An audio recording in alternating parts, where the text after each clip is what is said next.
आप सभी को जय मसीह की।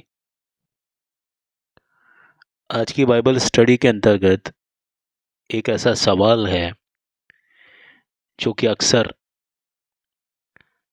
जो भक्तजन होते हैं उनके दिमाग में सबसे ज़्यादा आता है, और किसी के दिमाग में आए चाहे ना आए, लेकिन जिसका विश्वास ईश्वर पर बहुत ज़्यादा होता है उसके दिमाग में ही ये चीज़ आती है कि प्रभु को हम सबसे ज़्यादा मानते हैं, मगर फिर भी कई बार ऐसा क्यों लगता है कि हमारा जो विश्वास है वो कम हो रहा है या ख़त्म होने लग रहा है। और कई बार ऐसा भी होता है कि हम प्रभु को धिक्कारने की कोशिश करते हैं।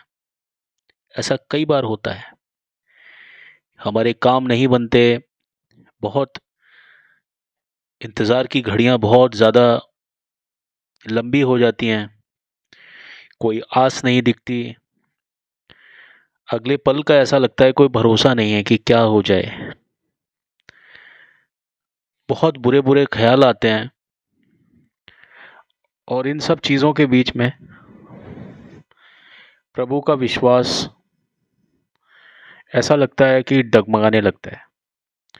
और वहाँ कई बार ऐसी स्थितियां आती हैं कि हम प्रभु को धिक्कारने की स्थिति में आ जाते हैं। तो बाइबल के अनुसार अगर मैं आपको इस बात को समझाऊं तो कुछ यूं होगा कि यह जो प्रश्न है मानवीय भावनाओं और विश्वास की जटिलता को दर्शाता है। धर्म ग्रंथों और विशेष रूप से बाइबल के अनुसार ऐसे क्षण हमारे आत्मिक और मानसिक संघर्ष का परिणाम होते हैं। इसे विस्तार से समझते हैं। बाइबल का दृष्टिकोण यह है कि शंकाएं और ईश्वर पर विश्वास का परीक्षण होता है। और इस संदर्भ में हम अय्यूब की कथा को याद कर सकते हैं। तो बाइबल में अय्यूब का उदाहरण मिलता है। अय्यूब जो कि एक धार्मिक और न्यायप्रिय व्यक्ति था, लेकिन उसे भी अत्यधिक कष्ट सहना पड़ा। अय्यूब ने भी ईश्वर से प्रश्न किए और उनके न्याय पर संदेह किया। हे परमेश्वर, तूने क्यों मुझे इस कठिनाई में डाला। अय्यूब 10 का पद संख्या 8 और 9। लेकिन अंत में उसे यह समझ में आ गया कि ईश्वर का उद्देश्य उसके जीवन में गहरा और बहुत व्यापक है। हे प्रभु, मैं अब तुझे सुनने से नहीं बल्कि देखने से जानता हूँ। अय्यूब 42 में पद संख्या 5। यीशु का क्रूस पर विलाप। जब यीशु मसीह को क्रूस पर लटकाया गया तो उन्होंने कहा, हे मेरे परमेश्वर, तूने मुझे क्यों छोड़ दिया। मत्ती 27 में पद संख्या 46। तो यह दिखाता है कि सबसे मजबूत विश्वास रखने वालों के जीवन में भी ऐसे क्षण आते हैं जब वे खुद को असहाय महसूस करते हैं। अय्यूब ने अपने जीवन में अत्यंत कठिन समय को देखा, लेकिन अंततः उन्होंने समझा कि ईश्वर की योजना हमारे जो समझ होती है उससे परे होती है। यह हमें सिखाती है कि ऐसे क्षणों में विश्वास का बहुत ज़्यादा परीक्षण होता है। जब यीशु मसीह को क्रूस पर चढ़ाया गया तो जैसा मैंने कहा कि उन्होंने कहा कि हे मेरे परमेश्वर, तूने मुझे क्यों छोड़ दिया। ये दिखाता है कि मनुष्य के रूप में कठिनाइयों में हर व्यक्ति को ईश्वर से दूर होने का एहसास हो सकता है।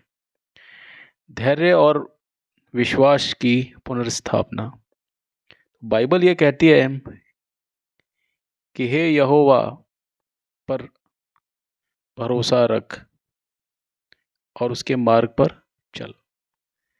भजन संहिता 37 में पद संख्या 34। कठिन समय हमारे धैर्य और विश्वास को मजबूत बनाए रखने के काम में आता है। बाइबल के अनुसार जब कोई व्यक्ति ईश्वर पर से विश्वास खोने लगता है या ईश्वर को धिक्कारने की भावना का अनुभव खुद में करता है, तो इसके पीछे कई आत्मिक और भावनात्मक कारण भी हो सकते हैं। बाइबल इन परिस्थितियों को समझाने और समाधान प्रदान करने के लिए गहराई से मार्गदर्शन देती है। पहला, विश्वास का कमज़ोर होना, इंसानी कमज़ोरी और परीक्षाएं। बाइबल में लिखा है कि ईश्वर हमारे विश्वास को मजबूत करने के लिए हमें कठिनाई से गुजरने देता है। यह समय हमारे धैर्य और आत्मा की परीक्षा का होता है। मेरे भाइयों, जब तुम विभिन्न प्रकार की परीक्षाओं में पड़ो तो इसे पूरे आनंद की बात समझो, क्योंकि तुम जानते हो कि तुम्हारे विश्वास का परीक्षण धीरज को उत्पन्न करता है। याकूब पुस्तक 1 में पद संख्या 2 और 3 यह स्पष्ट करता है कि कठिनाइयों के समय हमारा विश्वास डगमगाता है, लेकिन यही मौका होता है ईश्वर के और ज़्यादा करीब आने का। दूसरा, अकेलापन और ईश्वर से दूर होने का अनुभव। कठिनाइयों के दौरान हमें लगता है कि ईश्वर हमें छोड़ चुके हैं, जबकि बाइबल बार बार यह आश्वासन देती है कि ईश्वर हमेशा हमारे साथ होते हैं, भले ही है हमें वे महसूस ना हो। मैं तुझे कभी ना छोड़ूंगा, न कभी तुझे त्यागूंगा।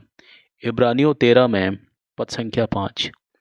यदि मैं अंधकार में चलूं तो भी मैं बुराई से नहीं डरूंगा, क्योंकि मैं तेरे साथ हूँ। भजन संहिता 23 में पद संख्या 4। ईश्वर का मौन रहना दरअसल हमारे धैर्य और विश्वास की परीक्षा हो सकती है। तीसरा, ईश्वर से शिकायत या धिक्कारने की भावना। बाइबल में अय्यूब का उदाहरण हमें यही चीज़ दर्शाता है। जब उन्होंने अपने जीवन में अपार दुख सहा तो उन्होंने भी ईश्वर पर सवाल उठाए और शिकायत की। मैं अपनी शिकायत ईश्वर के सामने खोल कर रखूँगा। मैं कहूँगा कि वह क्यों मुझे इस तरह से कष्ट दे रहा है। अय्यूब 7 में पद संख्या 11। लेकिन अंत में अय्यूब ने महसूस किया कि ईश्वर की योजना हमारी समझ से परे है। हे प्रभु, मैं जानता हूँ कि तू सब कुछ कर सकता है और तेरी कोई योजना असफल नहीं हो सकती। अय्यूब 42 में पद संख्या 2। यीशु मसीह का अनुभव। यहाँ तक कि यीशु मसीह ने भी कठिन समय में ईश्वर से प्रश्न किया था, हे मेरे परमेश्वर, तूने मुझे क्यों छोड़ दिया, जैसा मैंने आपको बताया। ये था मत्ती संख्या 27 में पद संख्या 46। यह मानवीय स्वभाव है कि संकट की परिस्थिति में हम शिकायत करते हैं, लेकिन यीशु ने अपने विश्वास को नहीं खोया और ईश्वर की इच्छा से उन्होंने काम किया और वे किसी भी परिस्थिति में झुके नहीं।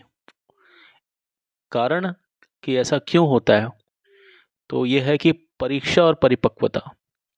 ईश्वर हमें परीक्षा में डालकर ये देखना चाहते हैं कि हमारा विश्वास कितना गहरा है, क्योंकि ईश्वर उनको अनुशासन देता है जिन्हें वह प्यार करता है। इब्रानियों 12 में पद संख्या 6। शैतान का प्रलोभन। बाइबल में कहा गया है कि शैतान कठिन समय में हमें दूर करने की कोशिश करता है। सावधान रहो, क्योंकि तुम्हारा शत्रु शैतान गरजते हुए सिंह की तरह तुम्हें फाड़ने के लिए घूम रहा है। 1 पतरस 5 में पद संख्या 8।